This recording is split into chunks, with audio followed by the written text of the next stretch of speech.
ওই এ তো সামনের ছেলেটাকে ডাকতো। তুই এখানে বসে কি করছিস? পড়াশোনা করছি স্যার।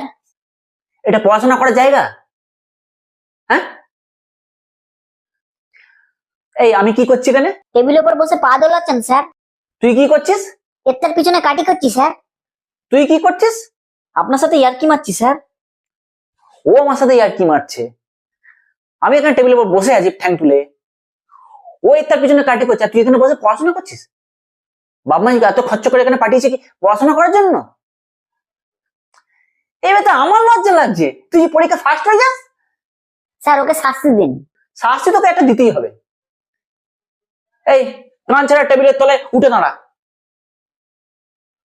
আর ব্যাগ থেকে দেখ তো কি টিফিন আনেছে। আচ্ছা আচ্ছা আচ্ছা, আমার টিফিন ছাড় ছাড়, আমার টিফিন কেড়ে নে না। না, দেবো না। দে দে আমাকে দে। এ কি বিস্কুট এনেছিস? তোর না যে বার্গার আনার কথা ছিল? খেয়ে নিয়েছি স্যার। বার্গারটা খেয়ে নিলি, এবার আমি কি খাবো? এই জন্য ভালো লাগে না পড়াতে, আজকে পড়াবো না, যা।